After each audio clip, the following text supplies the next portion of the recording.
heitir þú? Ég heiti Margrét Hugadóttir og ég vísindamiðlari. Ég vinn við að fræða krakka náttúruna og vísindi. Þið hvað starfa, hæ, og hvað heitir þú? Ég heiti Sigurlaug og ég að vinna hjá Landvernd í svona svokölluðum menntaverkefnum sem þá meðal annars grænfáni. Og, hvað segir mér? Svo ég já, og ég bara að, sem ég sagði áðan, hjálpa grænfánaskólanum, búið til námsefni og vera með námskeið og gera alls svona skemmtilegt sem tengist umhverfismálum. Og hvað heitir þú? Ég heiti Alma Sigrún og verkefnisstjóri umhverfismála og safnfræðslu á Sjóminjasafninu. Við hvað starfar þú og hvað þitt sérsvið? Og ég svara bara, fara ítarlegar í hvað næsta. Já. Hvað finnst þér vera mikilvægast í umhverfisvernd og þá sérstaklega í sambandi við hafið? Mér finnst mikilvægast að við skiljum hversu mikilvægt hafið í lífi okkar og í lífi allra á jörðinni. Þannig að við erum algjörlega tengd hafinu með því að við fáum súrefni frá hafinu, það alls konar lífríki sem í hafinu og hafið tengist virkilega því hvernig hitastigið á jörðinni, þetta allt tengt. Og mér finnst mjög mikilvægt að fólk hugsi hafið svona heildstæðan hátt. Hvað með þig? Já, við þurfum að hugsa líka verndun hafsins, svona svæða, bara ganga vel ekki eins og til dæmis vera með ofveiði, veiða of mikið, að passa það og draga náttúrulega hætta á að menga sjóinn, hafið og sýna hófsemi bara í hvernig við nýtum hafið við náttúrulega eyja og hafið okkur mjög mikilvægt fiskurinn í sjónum og svona en við þurfum að ganga vel Og hvað finnst þér? Svona í framhaldi það sem hún var að segja, að hugsa áður en við hendum til dæmis. Þurfum við að henda því? Getum við lagað það? Getum við gert eitthvað annað við það? Getum við jafnvel bara búið til listaverk? Þurfum við eina peysu í viðbót? Eða getum við kannski fengið ömmu til þess að prjóna bara? Eða getum við lagað hana sjálf? Og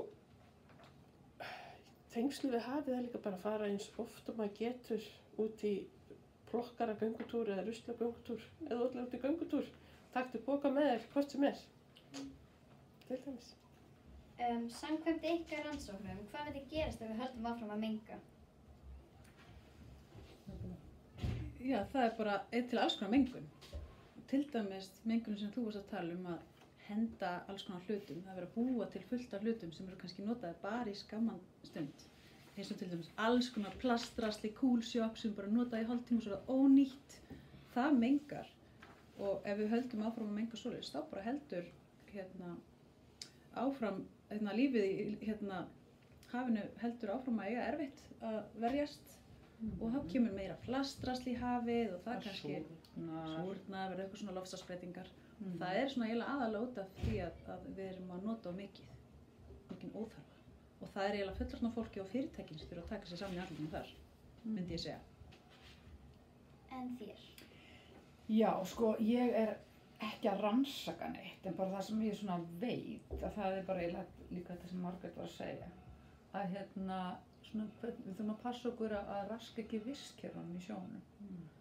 Og til dæmis með þess sem ég var að segja áðan að ef við erum og gráðu, veiðum og mikið, við erum náttúrulega með mjög stór skip sem kannski mikil inngrip fyrir vistkerfin. Þannig að við þurfum að passa og ganga varlega Ég held að það sé svolítið sem við þurfum að skoða og passa okkur á. Við mögum ekki vera á gráðu, ekki veiða of mikið. En það verið að passa það, en það kannski að passa betur. En þér? Út frá því sem þær voru að segja, það var kannski hægt að nefna líka fyrirtækin sem veiða allan fiskinn. hvernig farið þið að því og hvernig eru veiðarfærin þeirra? Eru þau að veiða of mikið að einhverju öðru sem þau ætluðu ekki að veiða? Og eru þau að fara illa með til dæmis hafsbotninn þegar þau eru að veiða og nota þessi risastóru net? Og hvernig er hægt að gera það öðruvísi? Skrapa hafsbotninn. Svo hefur maður séð þau kannski að veiða rosalega mikið af fiski og svo vilja það bara ákveðna tegund, svo henda þau bara. Það er ekki gott. Þannig að ef við höldum áfram að menga svona, þá bara heldur áfram hafið að mengast og það er ekki gott fyrir okkur eða lífið í sjón. Það er hlýnun jarðar áfram. Hafið er svo útrúlega mikilvægt fyrir okkur, við bara gerum okkur ekki grein fyrir. Nei, maður kannski hugsa það stundum ekki. Það er bara. En hvað getum við gert og hverju getum við breytt til að minnka mengun? Við getum alltaf að hugsa um það sem við kaupum og notum. Við erum að reyna að sleppa því að kaupa innota og svo líka eins og ég sagði með svona plastrasl frá Coolshop, þá að sleppa því, reyna að nota hluti sem að, eða kaupa hluti sem að endast.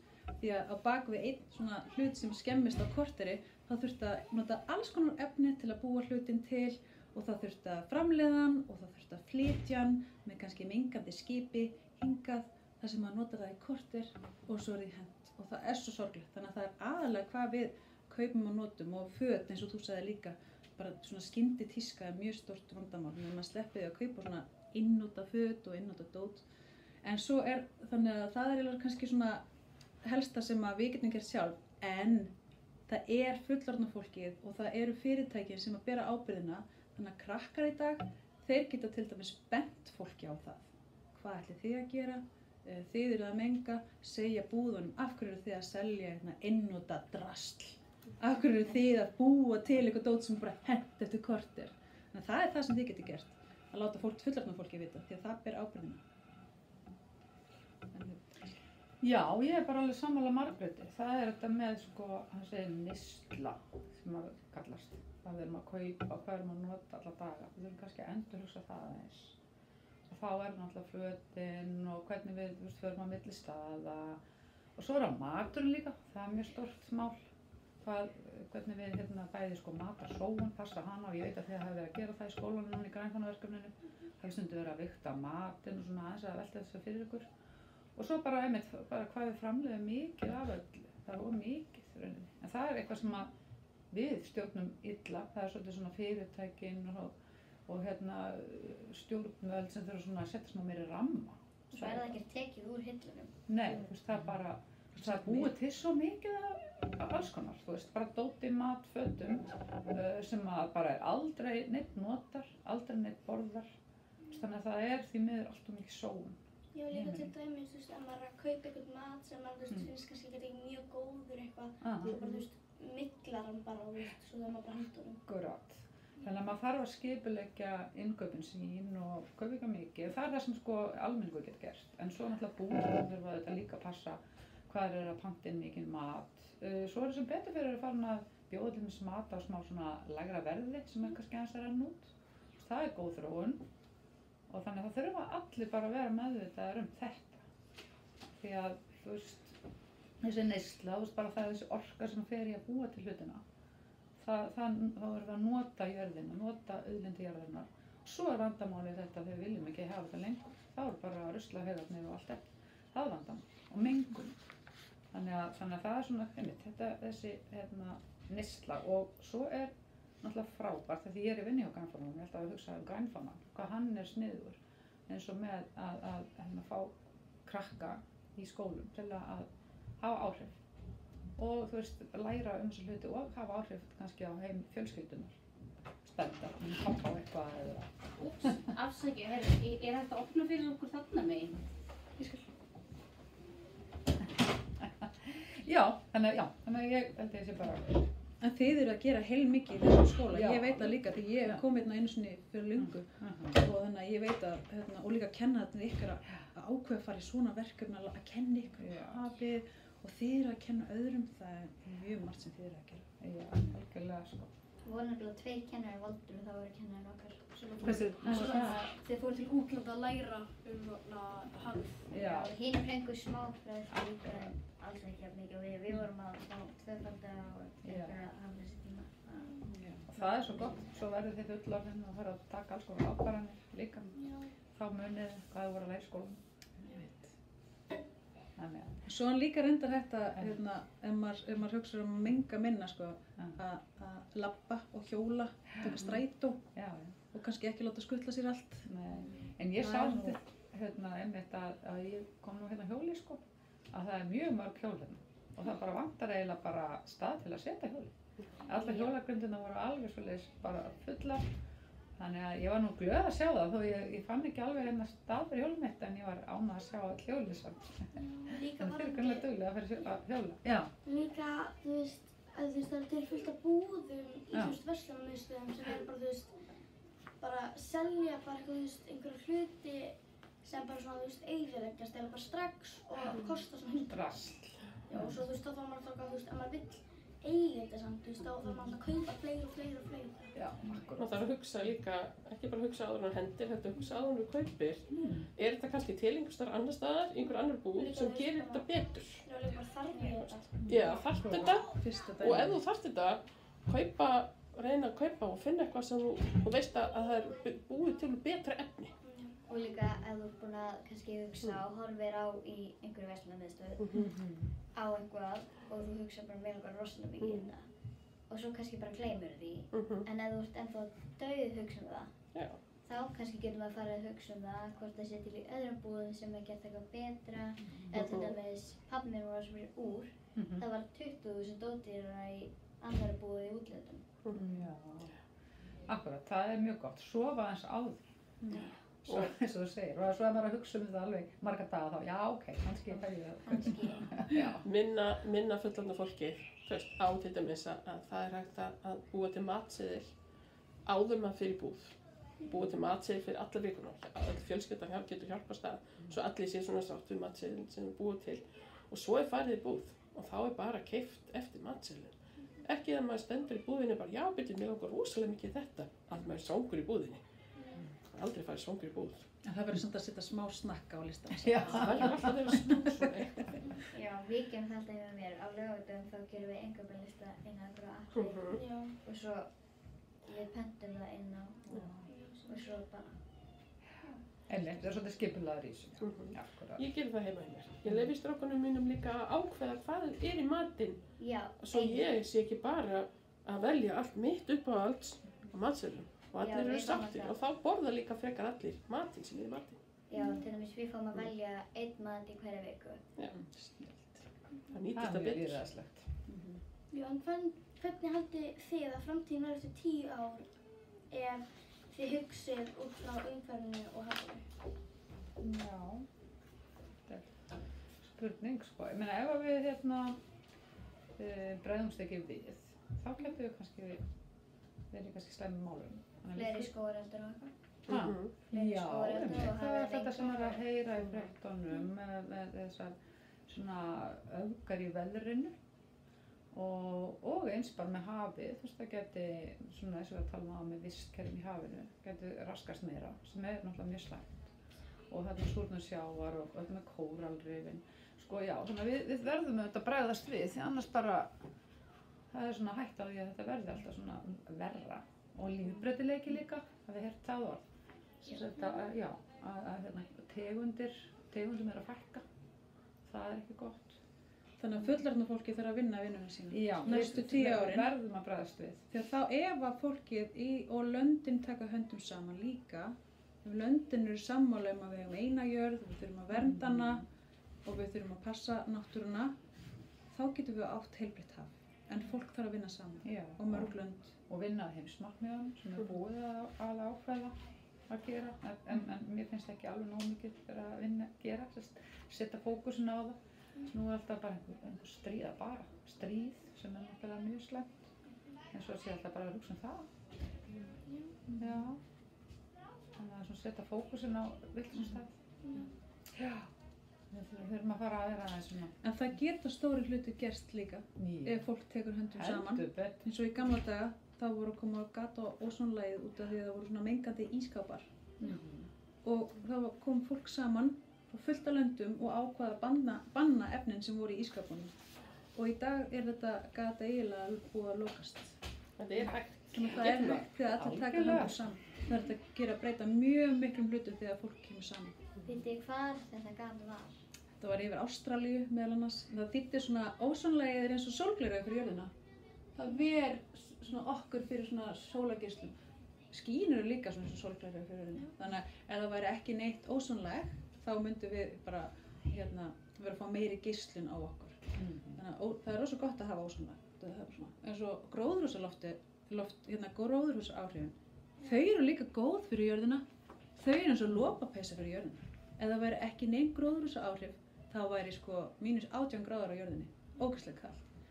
En gróðurhúsaáhrifin eru góð bara þegar þau eru svona í ákveðnu jafnvægi, en þegar þau verða of mikil, þá er bara eins og maður sé komin í 3 lopapeysur. Þá fer maður að svitna. Og það er ekki gott. Þannig að það er allt einhvern með jörðina, það þarf alltaf að vera eitthvað svona jafnvægi. Og jörðin leitar alltaf eitthvað svona jafnvægi. Það er svolítið gott líka að vita það. Að jörðin mun lifa áfram. Já, jörðin er nefnilega máli, en við höfum kannski ekki verið alveg jafnvægi, maðurinn. Við höfum verið svona aðeins gráðu og þá kemur þetta ójafnvægi. Við þurfum að laga það. Við komast í betra jafnvægi. Hvaða dýr haldið þið að segja mestri útrýmingarhættu í sjónum? Það fyrir eftir hvar kannski, ef við erum að tala við Ísland, þá er til dæmis nokkrar hvalir sem eru útrýmingarhættu. Eða þið getið nefnt svona 3 tegundir bara og það sem ykkur finnst skipta miklu máli. Já, það eru margar, eins og þú segir, það eru margar mismunandi tegundur. Það er líka hversu mikil hættu þeir eru. Það er til svona listi yfir dýr í útrýmingarhættu og það er sagt svona, þess er í svona smá hættu, þess er í útrýmingarhættu og þess er í bráðri hættu. Það þýðir hann bara alveg að fara.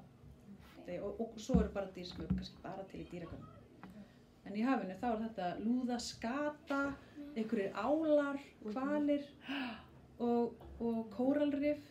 En mér er svolítið áhugavert með hvalina. Það er eitt sem við föttum kannski ekki með hvalina. Af hverju eru hvalir á degi í sjónum? Þá eru þeir kannski að rekast á skip. Og svo er líka eitt sem ég lærði nýlega af einni sem er algjör svona hetja hafsins. Hún heitir Belen Garcia. Hún er sjávarlíffræðingur á Húsavík. Og hún var að segja mér frá því að hvernig skipin í hafinu eru stundum með mikið læti. Og þá truflaðu hvalina, því að hvalirnir nota nefnilega mikið röddina til þess að tala saman. Og ef þeir eru kannski syndingsstaðar og segja bara, og vatn, sko ef þið hefðu einhvern tímann verið að synda og tala saman í sundlauginni, þá heyrir maður alveg í vatninu. Maður getur heyrt hljóð í vatni. Og þá eru hvalirnir kannski bara að tala saman, bara marga kílómetra, þú veist það er langt vegalengd á milli. Þeir bara, okkur hvalar bara, komið hingað, hérna er góður matur. Svo kemur bara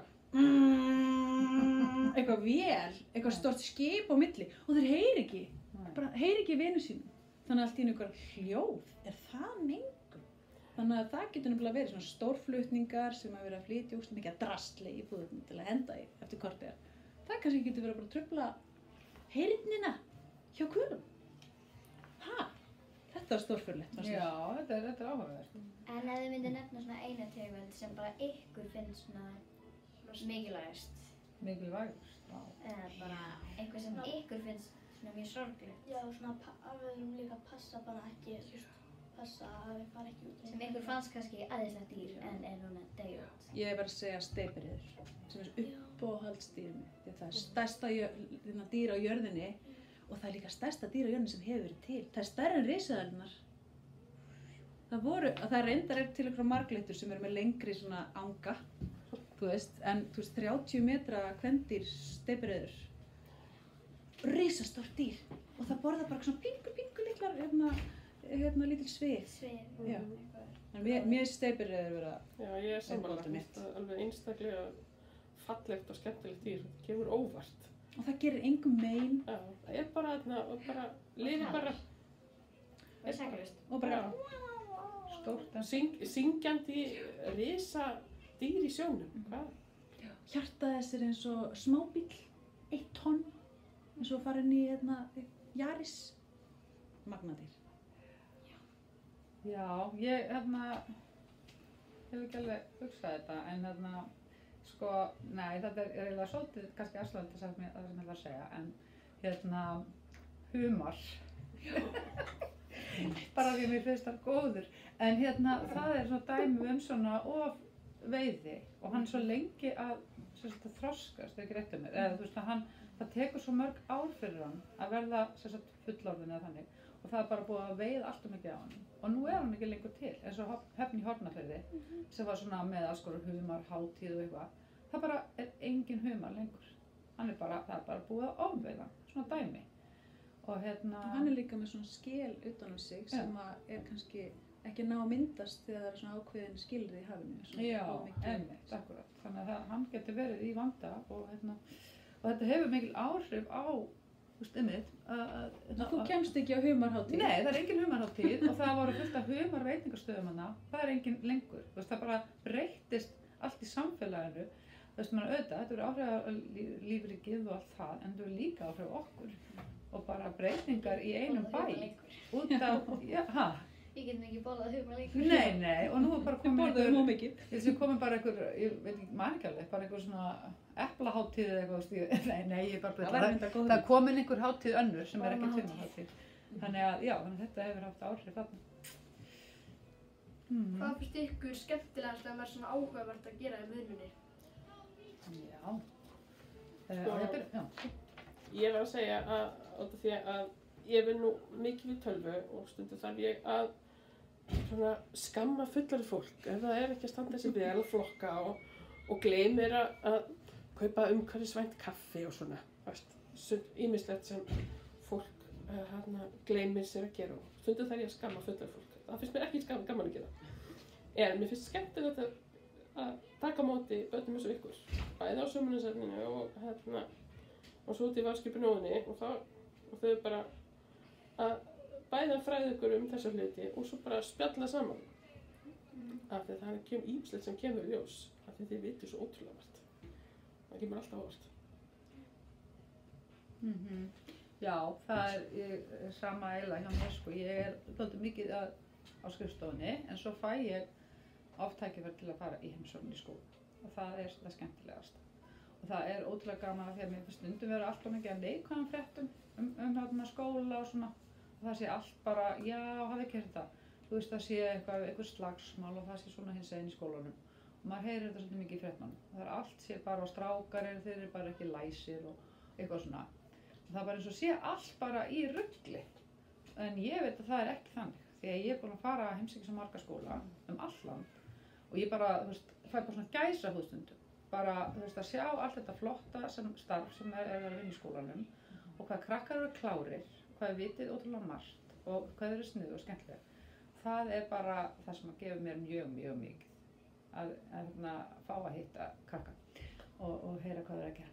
Þannig að það sé skemmtilegast. Og frábæri kennarar líka. Já, ekki glemma kennarar. Þeir náttúrulega eru að leiða þetta og aðstoða ykkur í þessu og svona ákveða svolítið hvað að taka fyrir.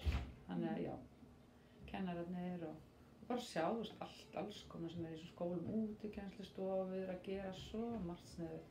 Bara ef að fréttamennirnir vita þetta og taka aðeins meiri kannski myndir af því og sína, fjalla mér finnst það ætti að vera. Ef ég myndi vilja bara gerast fréttamaður í eina viku eða lengur og bara vera alltaf að finna einhverja svona jákvæða fréttir. Já, mér finnst skemmtilegast að taka eitthvað ógeðslega leiðilegt og reyna að gera það skemmtilegt fyrir krakka og fullorðna. Hvernig get ég látið einhvern læra eitthvað sem að bara ég get ekki hlusta á þig lengur og reyna að gera leik úr því kannski. Og einu sinni var ég var að kenna og ég lærði þetta af því að ég var að kenna krökkum, ég var að segja þeim alltaf sömu hluti, ég var að láta þau glósa, hittu þau árið síðar og þau vissu ekkert hvað ég hefði kennt þeim.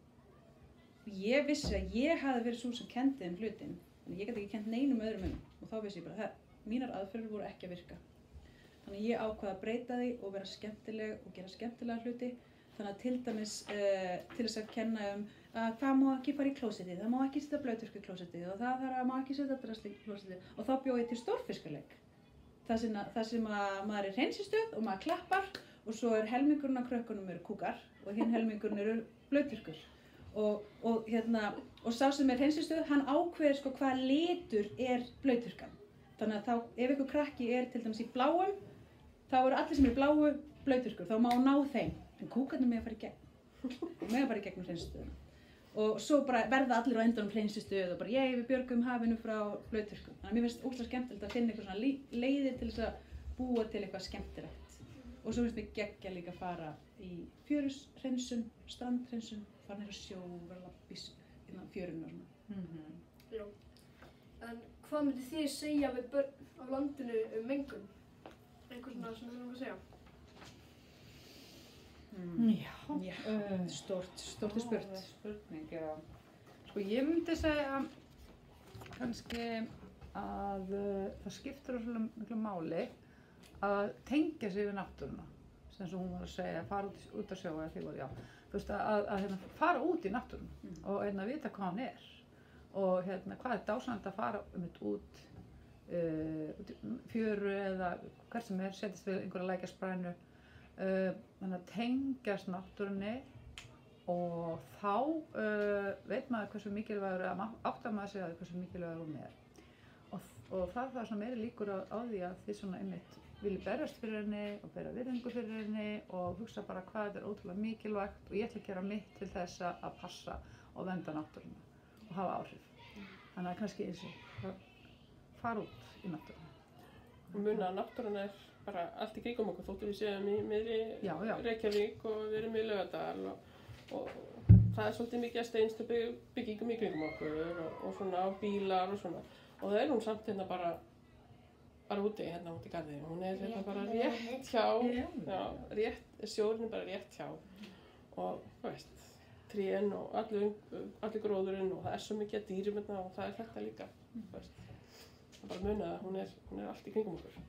Já, það er nú kosturinn að búa í Íslandi líka. Það er alltaf svolítið stutt í náttúru, saman hvað maður býr. Þannig að kannski býr í New York eða eitthvað, það er svolítið flóknara. Ég myndi segja að allir getur gert eitthvað en enginn getur gert allt. Og þið kannski þekki það í skólanum líka. Allir geta haft einhver áhrif og það geta allir verið svona litlar hafhetjur eða hetjur hafsins. Með því að vera að segja frá bara, heyrðu, við ætlum ekki að kaupa þetta einnota drast hérna. Af hverju eru þið að selja þetta eiginlega? Eða að benda bara fullorðna fólkinu á bara, heyrðu, það þarf að passa hafið. Og svo þegar þið eru orðin fullorðin, þá er þið bara bjóða ykkur fram, fara í þingið, segja bara, ég ætla að berjast hérna fyrir hafinu. Þannig að þá takið þið við keflinu, en á meðan þið eru krakkar, þá er það fullorðna fólki sem að bera ábyrgðina.